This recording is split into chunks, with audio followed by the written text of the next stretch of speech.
I'll show you how to clean watch parts on a budget. Here's a cleaning tray that you can actually see the parts in. It's just the bottom of a disposable cup. Most of the parts you can clean in isopropyl alcohol. Everything except the pallet forks. They're extremely delicate. The 2 pallet stones could be dissolved by the alcohol. Pour some alcohol in the tray.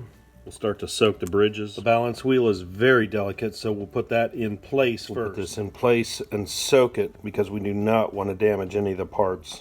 Set the screw so the balance wheel doesn't come out. When you're cleaning this, make sure you don't get a brush near that hairspring, because if it grabs onto that spring, it's over. In the center of that balance wheel, you can see that real fine spring. You want to stay away from it. We'll set this in the alcohol. We'll put the train wheels in the alcohol, the escapement, put in the canyon pinion. In a different section, we'll put in the crown gear, mainspring sprocket, the hour wheel. We'll put the keyless works right in here. A lot of these pieces are pretty dirty. We'll put them all in by type. We'll add in the pallet fork bridge, but not the pallet forks. All of the jewels we'll clean with a toothpick. Just scrape them out. Just take your time. Make sure it's clean. If it's not quite clean enough, just let it soak and grab it a little bit later.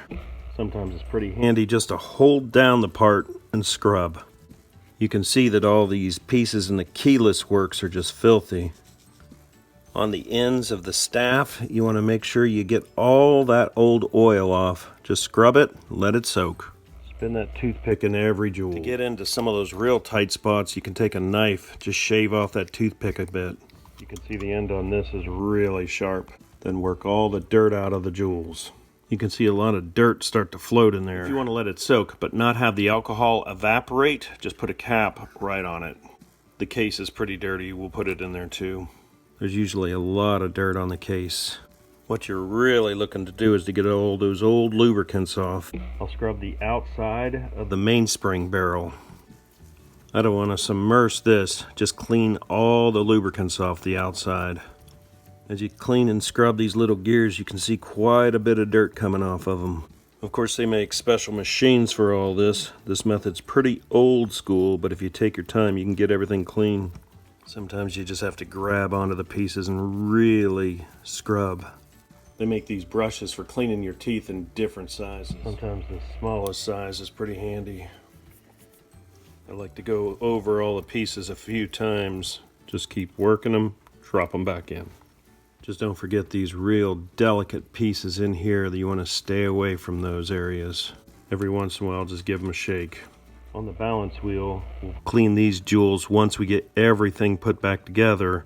We'll take it apart, clean it, and then just put the jewel back in there. On the balance wheel, once everything's together, we can pull these jewels out one at a time, get everything all cleaned up, and oil them and put them back. The winding gears, still pretty dirty. So we'll just need to keep scrubbing it with a toothpick. Get everything out of there. It seemed like about the only way to get this one clean was a toothpick. It just needed to be scrubbed pretty hard with the wood. Sometimes the only way to get these cases clean is a toothpick. The dirt's on there so aggressively. Now if you look at the bottom of the tray, you can see all the dirt we're getting out. This winding stem has a little more than just dirt on it. It's got some corrosion, so we may have to use some polishing sandpaper to clean it up. With 400 grit, we can clean it up on the sandpaper. It's small, but it's starting to clean up. In fact, that stem is just a little bent, so we may have to straighten it up a little bit. I'll let it soak for a few hours. With a lint-free cloth, we'll clean out the inside of these little containers. We'll remove the balance wheel. We'll put the balance wheel in a safe place. Scrub it underneath the balance wheel. We'll scrub it and clean it with a toothpick and a brush. And let all this soak for a while. We'll pull it out, let it dry, and work on the pallet forks. We'll just place it out on some paper. By taking a look at the bottom, you can see how much debris we got out of the wash. Pallet forks in mineral spirits. Scrub it down really good with a brush. I'll put all the parts in containers by type. Now everything's clean, we can reassemble the watch. Putting it together is like a small, delicate puzzle. If you like puzzles, you'd love this.